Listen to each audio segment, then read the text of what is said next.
PYQs are king.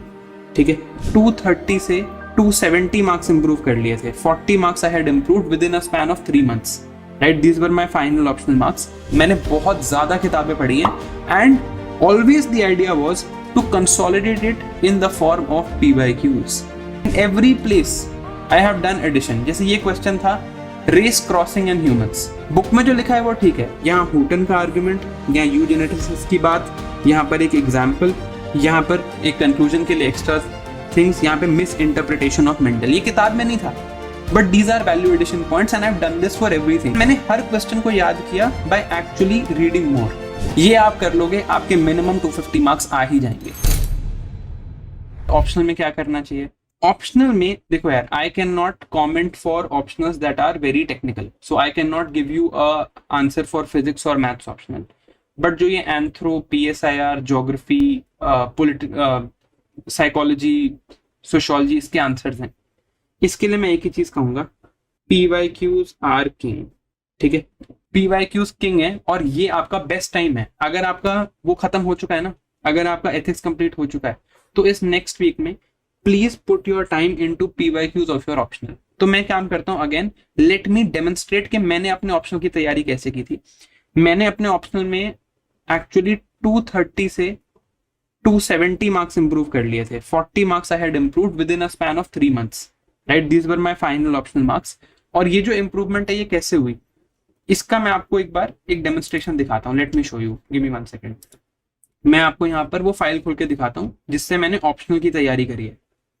ठीक है, and you will see how much effort has gone. And please ये notes मेरे से मत मांगना, है ना। इन नोट्स को एक्चुअली समझने की कोशिश करना कि इन नोट्स में कैसे मेहनत की गई है and how effort has been put into these notes.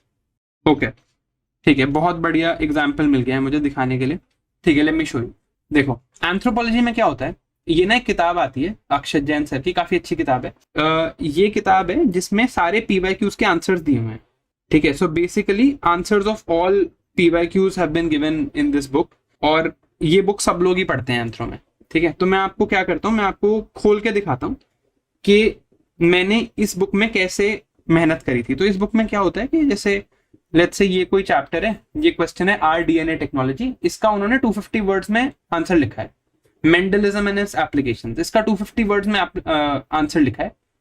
जैसे ये मोनोजेनिक एंड पॉलीजेनिक इनहेरिटेंस में डिफरेंशिएट है करने को बोला है, इन्होंने इसका आंसर लिखा है और सिर्फ PYQs लिख के दिए हुए हैं। राइट, ऑलमोस्ट सारे PYQs इस किताब में कवर्ड है, ऑलमोस्ट सब लोग इसको पढ़ते हैं। अब जब मैंने इस किताब को पढ़ा तो मेरे मार्क्स आए 230। क्यों 230 मार्क्स आए? Because everyone was reading it. Right, किताब बहुत अच्छी है, किताब की कोई गलती नहीं है, बट मैंने तो वही पढ़ा जो सब पढ़ रहे थे and there was no improvement that I made. तो फिर मैंने क्या किया, मैंने कहा यार PYQs यहाँ पे दिए हुए हैं, क्वेश्चंस यहाँ पे दिए हुए हैं, चलो अब मैं यहाँ पे PYQs को इंप्रूव करता हूँ। तो मैं आपको शुरू से दिखाता हूँ। Let me show you from like page number 1 what sort of improvement I then made. Right, देखो, जब मैंने इंप्रूवमेंट करना स्टार्ट करा तो फिर मैंने ऐसे किया, इस बुक में ऑलरेडी जो चीजें लिखी हुई थी वो तो मैंने पढ़ी, मैंने और चीजें यहाँ पर ऐड करना स्टार्ट करी कि यार और भी चीजें यहाँ पे ऐड करी जाएंगी, और स्कॉलर्स की चीजें इन्हीं PYQs के थ्रू मैंने ऐड करी। राइट, जैसे ये सोशल स्ट्रैटिफिकेशन का क्वेश्चन है, बुक में जो लिखा है वो सिर्फ प्रिंटेड है, बट मैंने फिर एक एम्बर एंड एम्बर करके किताब आती है उससे पढ़ा, 3 अप्रोचेस पढ़ी कि सोशल स्ट्रैटिफिकेशन की अप्रोच क्या है, मार्क्स ने क्या बोला था, वेबर ने क्या बोला था, प्रेस्टीज पावर में क्या फर्क होता है, इन दोनों की सोशल स्ट्रैटिफिकेशन में क्या फर्क है, open and close social stratification क्या होती है। So that is you have to go 1 level beyond, और फिर वापस इसी बुक पे आ जाता था मैं। राइट, जैसे ये भी इस बुक का एक पार्ट है। अब इस बुक में एक क्वेश्चन है जेनेटिक इम्प्रिंटिंग, इन्होंने इतना ही आंसर दिया है। ठीक है, ये बेसिक्स के लिए ठीक है, बट जब फिर मैंने अपने नोट्स बनाए तो मैंने लिखा यार जेनेटिक इम्प्रिंटिंग के ऊपर एपिजेनेटिक्स लिखते हैं, मैकेनिज्म्स लिखते हैं। और फिर मैंने, ये बुक थी, this was what the book actually look like and this is what my notes look like. You can see I have actually researched, put more data into it, read more things, read standard books, read some medical books also and come up with answers. Right? तो आप हर चीज में देखोगे कि मैंने खुद से बहुत ऐड किया हुआ है। And once I've added by myself, my notes have become much more, content dense. जैसे how races are formed, यहाँ पर 5 तरीके लिखे हैं। मैंने किताब पढ़ी तो मुझे पता चला ये 6 और 7 भी होते हैं, तो मैंने यहाँ पर ऐड कर लिए, राइट। यहाँ पर एशली मोंटेगो की बात लिखी है, बट मैंने मैकमोल्सन का भी आर्गुमेंट ऐड कर दिया, राइट। अब ये हेरिडिटी एंड रेस फॉर्मेशन है, तो मैंने एनवायरमेंट का रोल यहाँ पर ऐड कर दिया। रेस एंड रेसिज्म है, तो मैंने डुबांस्की का आर्गुमेंट यहाँ पर ऐड कर दिया, right. So this is like you are adding everything, like every step you are adding something to the notes, right. अब ये कैसे करते हैं? You do this by studying standard books. In optionals, read more. Always try and read more, and read books that are standard books. Books that are read in colleges. उन books को पढ़िए. Right? Always read more and read standard books. Always read extra. When it comes to optionals, there is no point of containing what you are reading. ज्यादा पढ़ो, optional में advantage होगी. I have read a lot of books in optional. मैंने बहुत ज्यादा किताबें पढ़ी हैं, and always the idea was to consolidate it in the form of PYQs.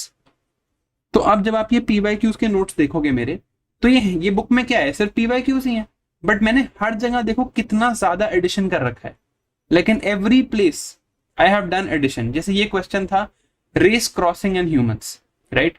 Book में जो लिखा है वो ठीक है, यहाँ हुटन का आर्ग्यूमेंट, यहाँ यूजेनेटिक्स की बात, यहाँ पर एक एग्जाम्पल, यहाँ पर एक एग्जाम्पल, यहाँ पर एक कंक्लूजन के लिए एक्स्ट्रा थिंग्स, यहाँ पे मिस इंटरप्रिटेशन ऑफ मेंडल, ये किताब में नहीं था, but these are value addition points and I have done this for everything. For example ये जो चीजें हैं ये मेरी मेडिकल कॉलेज की बुक से आई है, right, and I have added on every question. On every question you will see कि मैंने कुछ ऐड किया हुआ है, हर क्वेश्चन में कहीं कहीं मैंने बहुत ज्यादा कुछ भी ऐड किया हुआ है, राइट। एंड मैंने हर क्वेश्चन को याद किया बाय एक्चुअली रीडिंग मोर। अब ये जैसे एक और टॉपर सर के नोट्स हैं, I think he was rank 17 2021 sorry, rank 17 2021, मैं उनका नाम भूल रहा हूँ, राइट। जैसे ये क्वेश्चन है, मैंने बुक से पढ़ा और मैंने ऐड किया, ये क्वेश्चन है बुक से पढ़ा ऐड किया। So in optionals always read more and have the idea कि आपको अपने सारे PYQs लिखने हैं। तो मैं आपको ऑप्शनल पढ़ने के लिए बेस्ट तरीका बता रहा हूं, आप 2013 से लेके 2026 का भी पेपर आ जाएगा, अभी 2025 तक के सारे PYQs उठाओ, और ये जो PYQs है ना, ये किसी मार्केट की कंपाइलेशन से नहीं उठाने हैं। Don't pick them up from a compilation, actually go to UPSC's website, download all the papers, ठीक है, सारे पेपर मिल जाएंगे, download the papers, create an Excel sheet by yourself, और मैंने ये काम किया है इसलिए मैं आपको बता रहा हूं, जिसमें आप सारे PYQs को सिलेबस वाइज क्लासिफाई करो और उसमें खुद रेपिटेशन के पैटर्न्स देखो। When you look at the PYQs yourself you will understand how often they are getting repeated, ठीक है। उसके बाद आपका टारगेट है आपको इन सब के आंसर्स लिखने हैं। You have to write the answers of all these PYQs in your notebook and they are going to be your final notes. इन आंसर्स को आप जितना ज्यादा एनरिच कर सकते हो, जितना ज्यादा आप यहां पर वैल्यू ऐड कर सकते हो, आपको करना है। As much as you can you have to value add, ठीक है। This is the idea in an optional and this is how you manage anything in a optional that is humanities based. ये आप कर लोगे, आपके minimum 250 marks आ ही जाएंगे, right. Minimum 250 marks you will get.